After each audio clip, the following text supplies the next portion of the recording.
Hey everyone, this is Arun and I'm back again with another video.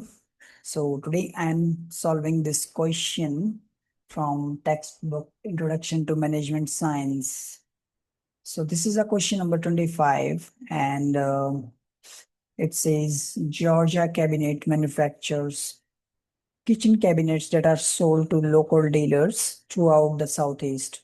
Because of large backlog of orders for oak and cherry cabinets, the company decided to contract with three smaller cabinet makers to do the final finishing operation. So here in this question, they have provided us a tabular format where we have three cabinet maker and the information they have provided is the hours required to complete all the oak cabinets, then hours required to complete the cherry cabinets, then hours available, then cost per hour.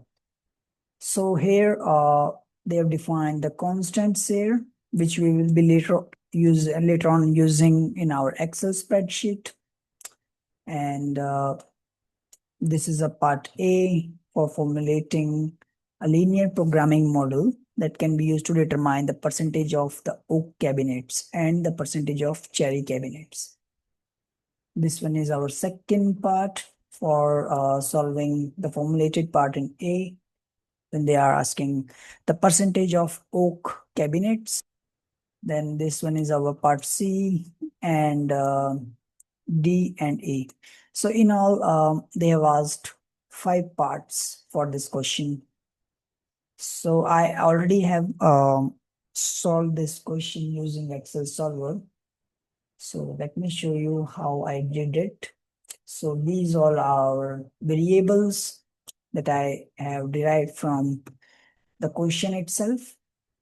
And they are asking for minimum. So this is the minimum constants that I have taken from the question.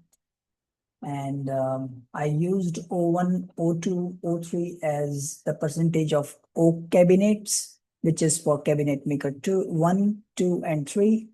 And C1, C2, and C3 is for cabinet maker 1, 2, and 3. It says minimum 1800 O1, 1764 O2, 1650 O3, and the rest all of are from the question itself. Then these are our constraints. Once I get, so this is the constraints. Now this is our Excel solver.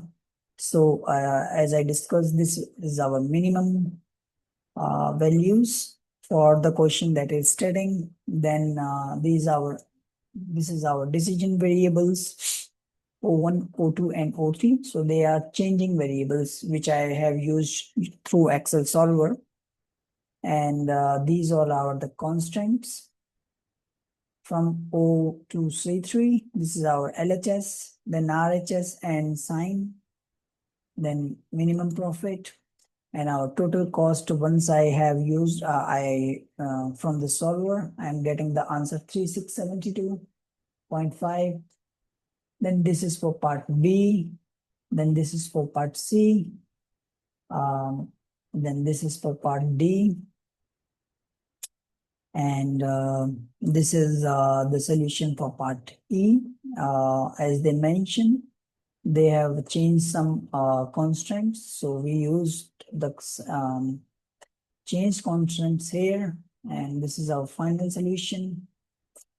Again, this is our answer report 1, and this is sensitivity report, and this one is our limits report 1. So this is all the solution for this question. I have provided all the 5 parts of this question. So let me know if you need any help regarding this Excel workbook or any issues you find. So you can just for this Excel workbook, you can just reach me out or my WhatsApp or email address, which I will be sharing you in the description part of this video. So if you need any help regarding any questions or any any coachings as well. So you can just reach me out over my WhatsApp and email. So thank you for watching this video and have a great day. Take care and we'll talk soon. Bye.